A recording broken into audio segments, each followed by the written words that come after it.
within the service industry. That includes a lot of things such as lodging, food and beverage, events coordinating, and a whole lot more. Theme parks, adventure parks, water parks, etc. Right? So our industry caters to a whole lot. And it's within this whole lot that we cater to where we find our different services via the different job titles being offered. Right? So what I'm going to do now is basically just give you a rundown as to the different departments in which our different services would have come from, and then give you the different career opportunities that would have been found within these different departments. Alright? So we're going to look at the different departments. And these departments include our front office department, our housekeeping department, our food and beverage department, engineering department, engineering and maintenance rather, right? We have our security department, our human resource department, we have our sales and marketing department, we have our purchasing department, and we have our accounting department. So all of these departments put together is how we get these services out to our people, to our guests. And it's with all of these persons working together as well that helps to build the level of experience given to our customers, to our hotels. So we're going to look at the roles of the first department, the front office department, along with the different career jobs that is found within this one department. Alright?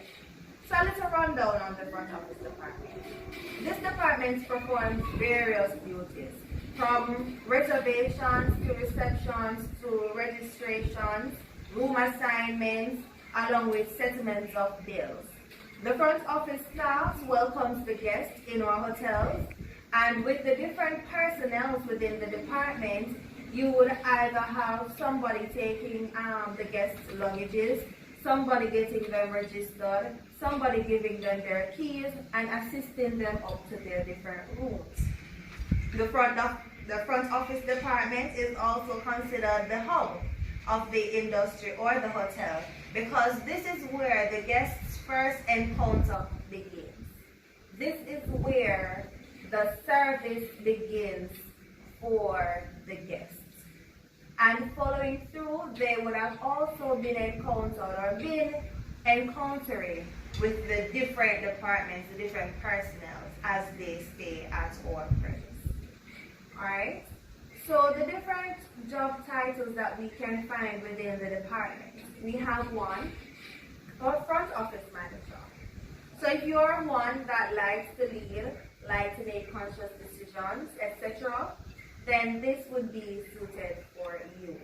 We have our night auditor. So if you are a person who likes accounting, likes to do settlement of bills, etc., then this would be likely for you as well.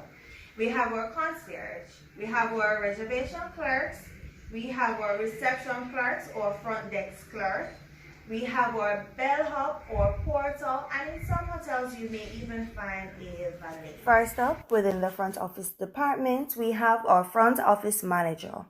The front office manager or front desk supervisor oversees all front office operations for the hotel. As staff manager, this individual schedules employees to ensure that there is proper coverage at all times.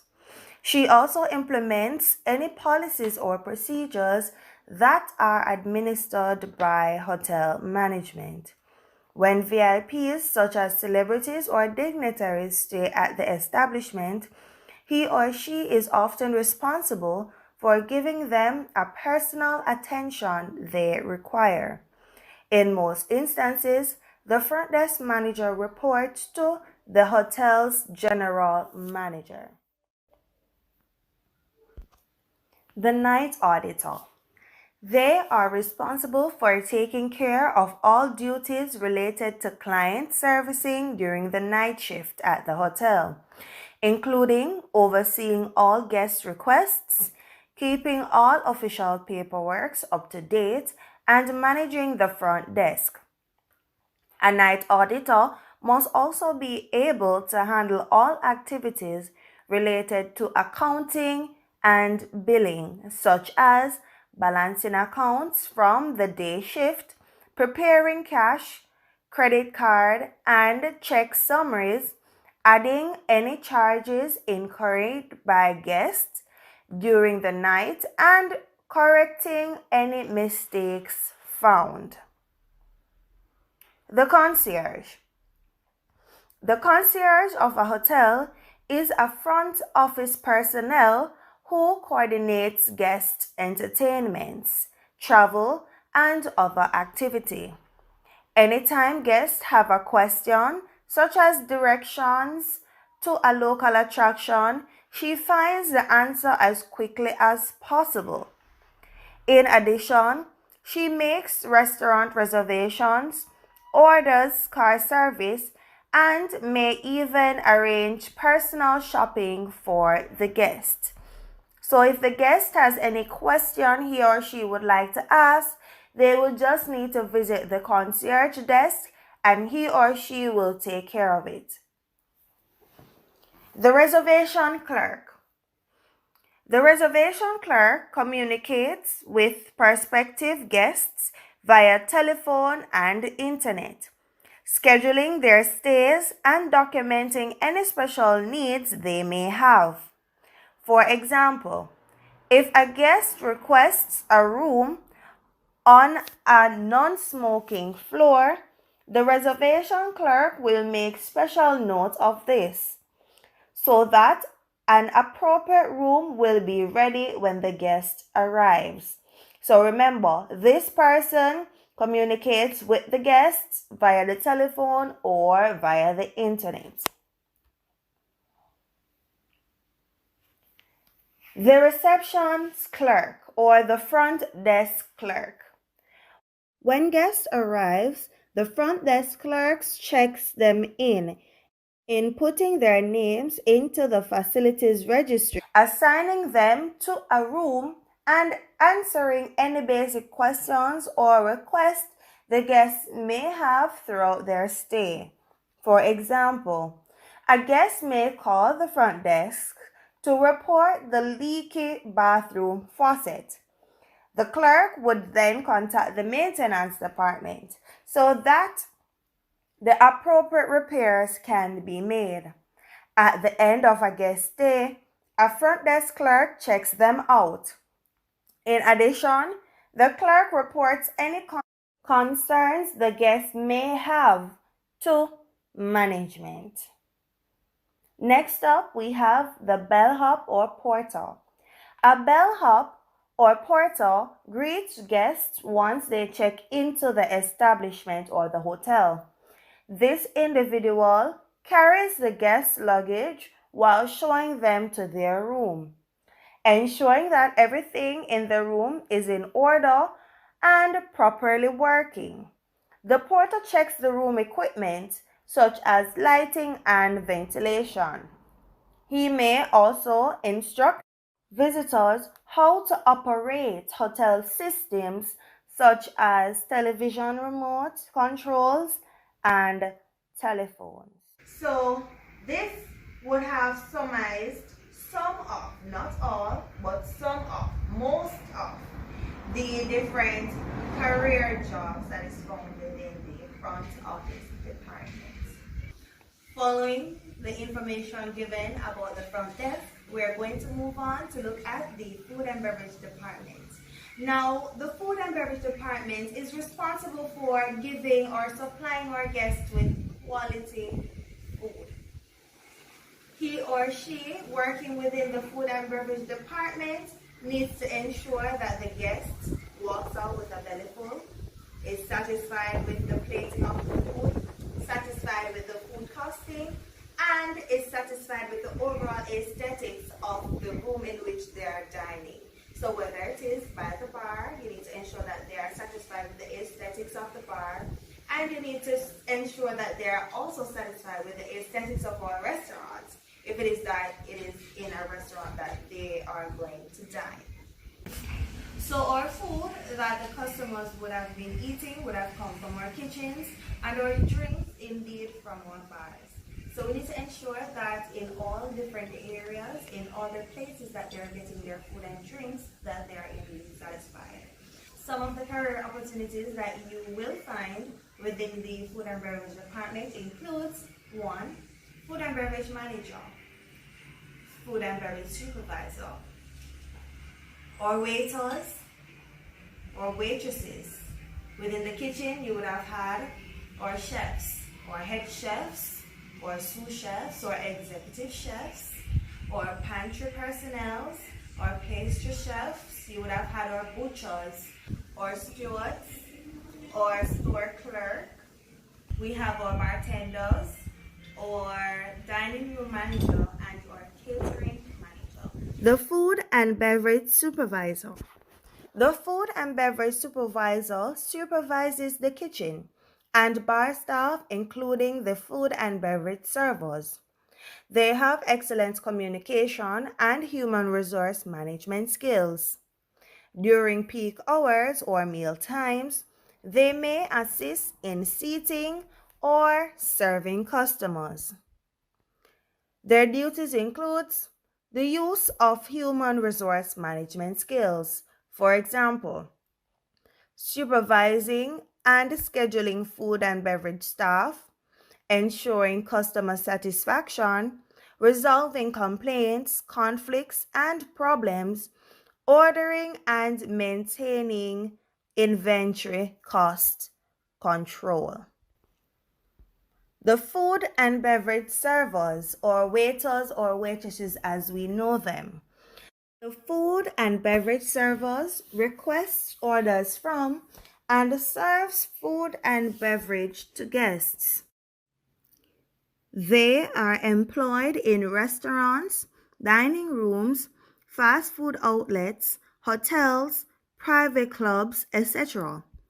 They are very familiar with the food and beverage that they are served at the establishment in which they work. They have knowledge of service techniques and are able to work efficiently around guests. This position is fast-paced, especially during busy times. Servers usually receive gratitudes and may also receive meals or discounts on meals at work. Their duties include to take and relay food and beverage orders, serve food and beverage to guests, check on guest satisfaction, handle complaints and concerns of customers, provide food and beverage product knowledge, use proper serving techniques, practice responsible alcohol service, cash out, and reconcile cash with total sales. The executive chefs. The executive chefs oversee food preparation and cooking activities in a facility for several restaurants in an establishment or chain. They supervise chefs, sous chefs, line cooks, and kitchen helpers. An executive chef researches and responds to trends in the food industry, plans and writes menus, manages finances, and supervises kitchen operations. Their duties include plan and write menus, using descriptive text to encourage sales, ensure food meets quality standards, use financial management skills, use human resource management skills, may prepare and cook meals and specialty foods. The pastry chef or baker as we know it. The bakers prepare breads, rolls, muffins, pies, cake, and other baked goods. They may be following tried and true recipes or may be developing new ones. The position may mean the baker specializes in creating one or two types of baked goods, or may be involved in making all the baked goods required. Bakers are also involved in ordering and maintaining supplies and in quality and portion control. Their duties include research, develop and test new recipes, prepare doughs, batter and frostings, bake doughs and batter, frost and decorate baked goods, purchase baking supplies, hire and train staff, supervise production and sales. The butchers. The butchers prepares meat for consumer use using a wide range of processes. They may be responsible for handling, deboning, trimming, tying, grinding, or tenderizing cuts of meat. But they are also often in charge of packaging, weighing, labeling, and pricing their goods. Next up, we have the stewards. The stewards assist in keeping a restaurant, bar, or lounge clean and sanitary, assist in cleaning dishes, and tends to customers' needs. The stewards may also perform basic administrative tasks such as answering phones, taking reservations, and giving out basic information. The store clerk within the food and beverage industry is the next career job title. They are responsible for maintaining the operations of the storeroom. The operations of the storeroom would have involved receiving goods and issuing goods, maintaining the correct temperature of goods within freezers and fridges. The store clerk would have been responsible for retrieval and distribution of items as per use in the kitchen and in other departments. The bartenders.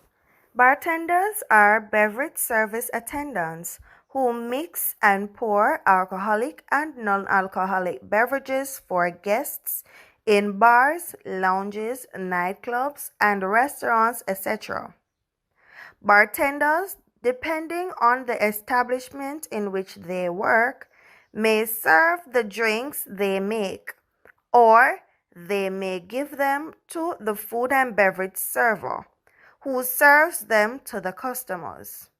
The bartender may or may not actually collect payments from customers. Like most tourist occupations, bartending allows you to work with people and as a part of a team. Bartenders usually receive gratitudes and may also receive meals or discounts on meals when at work. Their duties: to provide customer service, prepares beverages using proper bartending techniques, practice responsible alcohol service, clean and maintain bar area, wash glassware, and maintain control inventory of bar stock and supplies. Last but not least, we have our catering supervisor or manager. Our catering managers oversees all aspects of catering services in the hotels, resorts, or private clubs. The position of catering manager is very similar to the position of beverage service manager. The focus is just different. The management skills is one position that can be used in the other. However, knowledge of the food and beverage area is essential for catering managers. Their duties involves use operation management skills, use financial management skills, for example, assess total budget, assist in promotion and sales, maintain records, conduct regular inspections of operations, resolve customer complaints, manage human resources such as determining number of staff required for an event and then assigning duties, consult with clients, providing plans and cost estimates, maintain contact with clients before, during, and after event to ensure satisfaction. Before we leave off this, we're going to look at the duties of the food and beverage operators, right? And these would have included to prepare the tables for counter meals, to stock the service areas with supplies, to greet the customers, present them with a menu, and to help them select food items, to inform the guests or the customers about daily specials, to pick up and serve orders, to suggest and serve desserts and beverages, to clean and reset tables, to tabulate bills, and to also record orders and place them in the kitchen. The engineering department is responsible for repairing and maintaining the plant and machinery, water treatment and distribution, boilers and water heating, sewage treatment, external and common area lighting, fountains and water features, etc. This department is also responsible for the maintenance of all equipment, furnitures, and fittings installed in the hotel. Security Department. Hotel security protects hotel's guests, employees, and property. Hotel security typically works directly on the hotel property, patrolling the grounds, or in offices, monitoring security cameras or filling out paperwork. Their responsibilities include performing surveillances, maintaining orders, investigating disturbances, and escort persons in and out of the hotel. The HR Department. The Human Resource Department is responsible for the acquisition, utilization, training, and development of human resources or capital of the hotel. HR functions includes job design and analysis, hiring and selection, employee training and development, compensation and benefits, employee performance management, managerial relations, and labor relations. The Sales Department or Sales and Marketing Department. In the hotel industry, they are responsible for maximizing a hotel's revenue by developing programs to increase occupancy and make profitable use of the accommodation, meeting, and leisure facilities. So they are responsible for marketing the hotel in a way in which they can in turn see revenue coming into the hotel. The responsibilities includes successfully promoting and managing the brand, working with advertising agencies, monitoring competition, managing relationships with agencies and partners, overseeing budgets for advertising, marketing, and promotions, supervising the sales and marketing department staff, and lastly, generating new ideas for customer incentives and accommodations or business packages and other sales and marketing duties. The accounting department. The essential roles and duties of virtually any accounting department should include the following: money out, which would mean making payments and keeping the bills paid; money in, processing incoming payments; payroll, making sure everyone gets paid; Reporting, preparing financial reports such as balance sheets and budgets. Financial controls, which would have entailed avoiding errors, fraud, or theft. Last but not least, we have our purchasing department.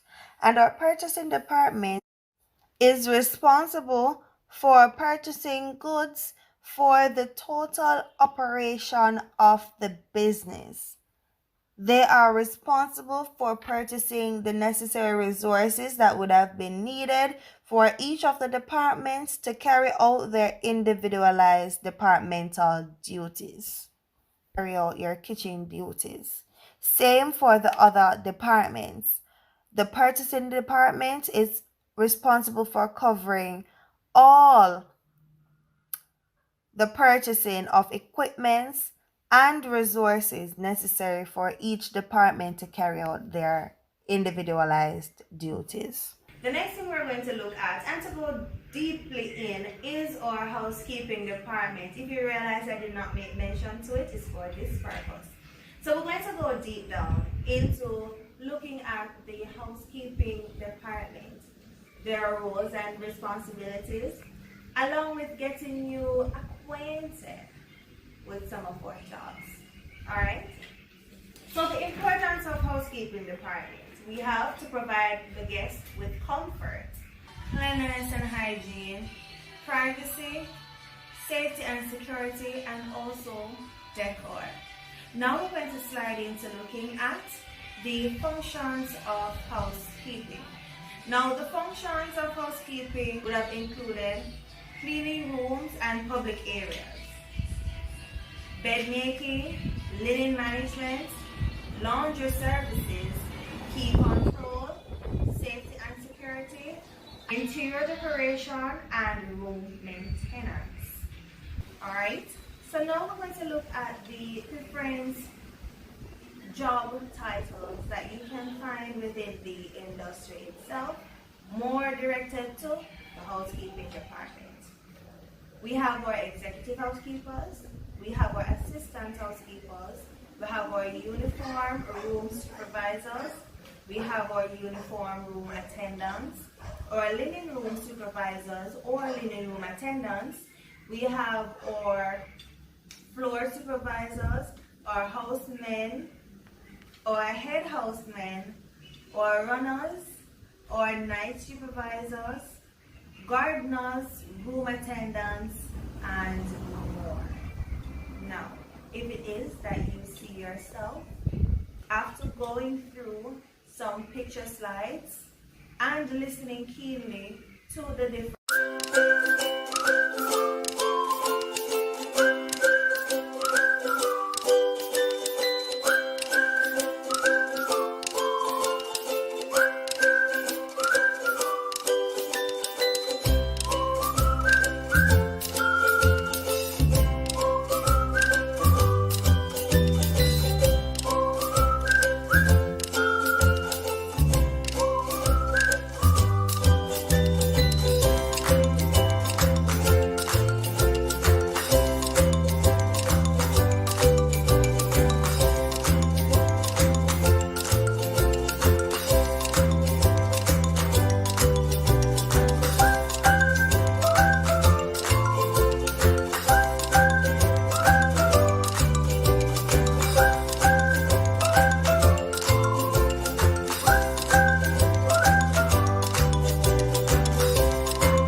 David Graham, and I am a first-year nursing student at the Northern Caribbean University.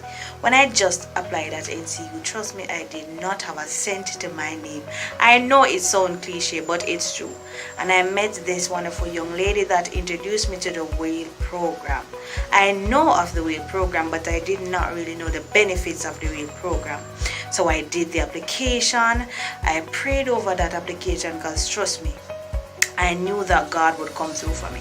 I prayed with my mother until one day I got a phone call, and the phone call said, "Congratulations, David." That's when I started to jump. I didn't even want to hear anything else. As long as you say congratulations, I know I won something. And when the gentleman explained to me of, the situation, and said, "Okay," I said, "Thank you, God. I know that that's you showing up in my life." So what I can say, guys, whenever you're at your wit's end or your lowest point, that's the time when God really shows up for you. Trust me.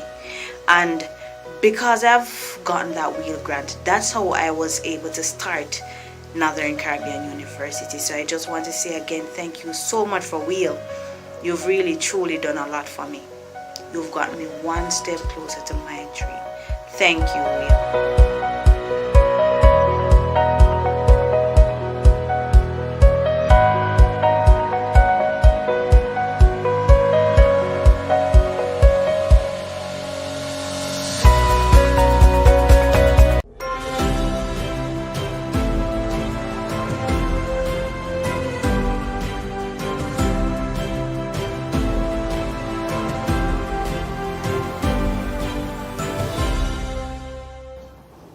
My name is Andrew Howell. I am a current high school student at the Willardine Group of Schools. I was presented with this laptop to help me with my online classes and my SBA, and it will assist me perfectly with my studies. I am very, very happy that I was presented with this gift of gratitude by the Wheel Foundation, because without them, it would not have been possible for me to have a laptop of my personal use so that I will be able to pass my studies. I needed to use to help me to complete my SBA so that I may present them to my teachers on time so that I will get the grade that I am seeking in my CXE studies. I aim to leave the school with all my studies and get all grade 1s in all of them.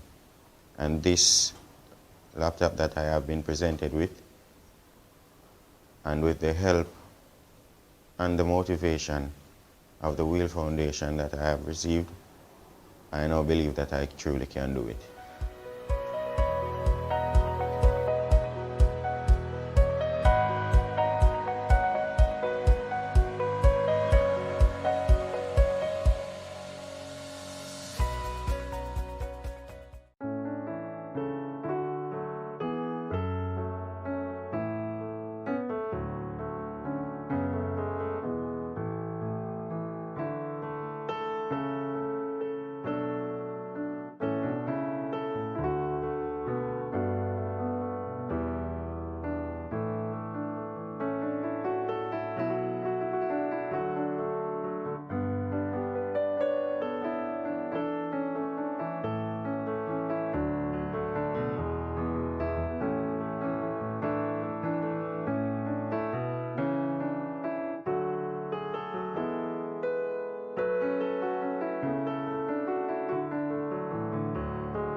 joining me. I am Dr. Jardine Spalding O'Hara, and today I'll be talking about a topic that persons tend to shy away from: dementia. In the medical world, we call it neurocognitive disorder, whether major or mild.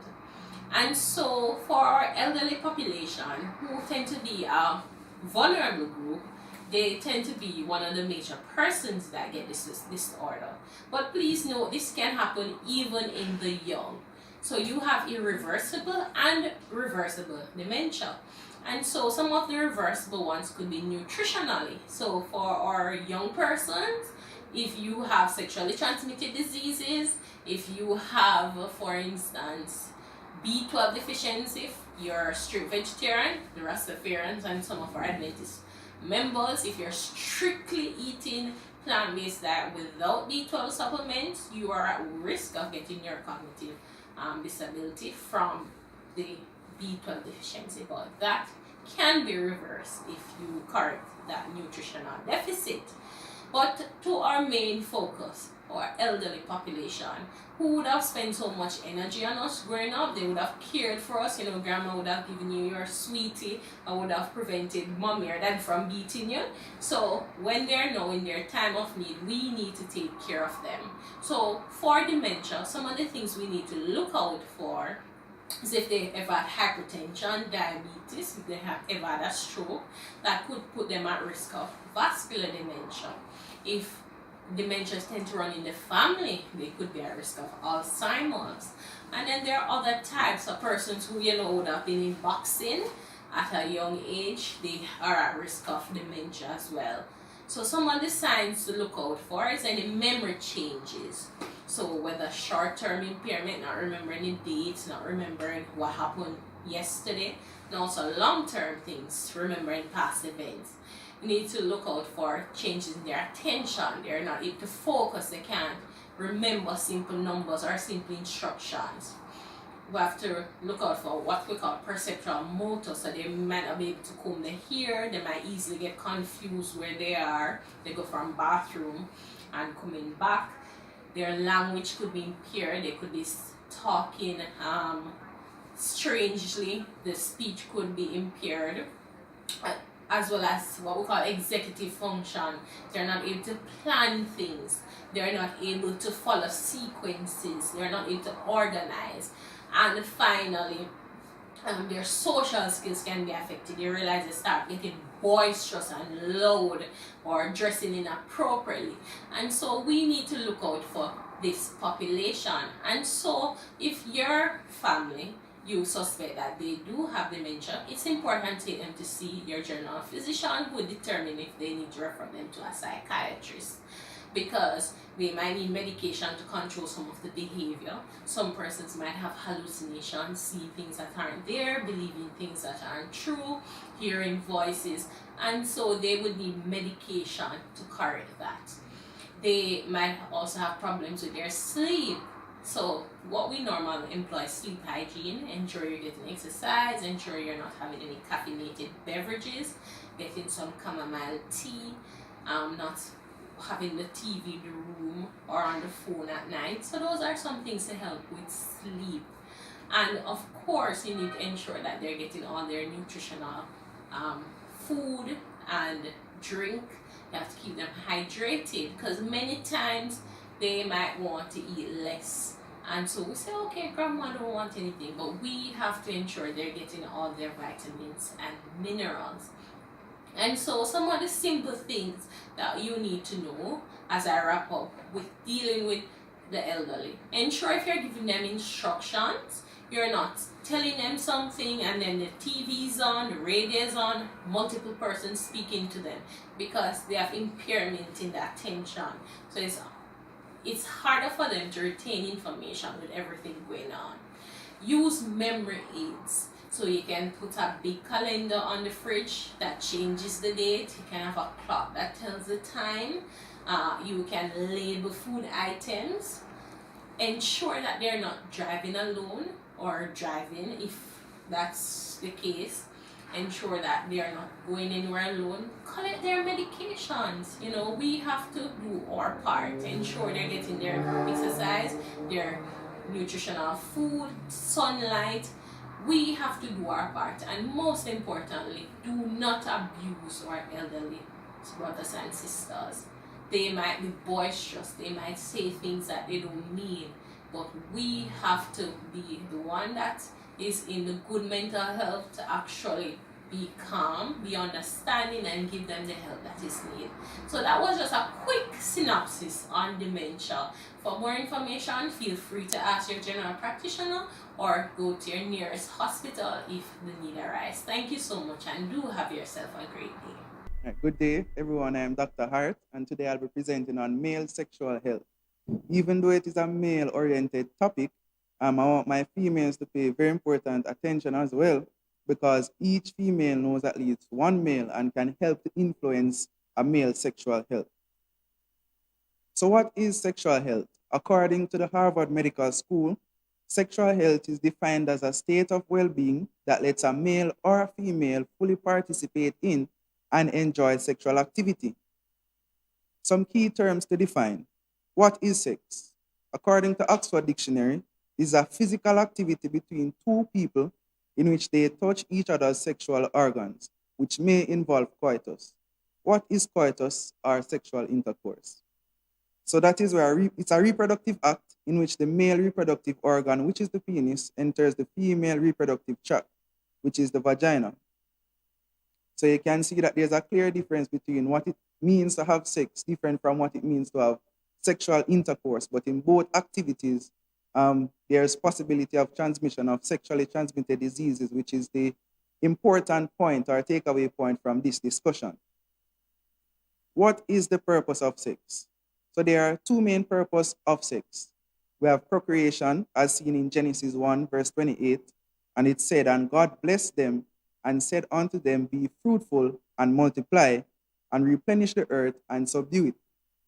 And the other purpose of sex is for pleasure or bonding, as seen in Genesis 2, verse 24,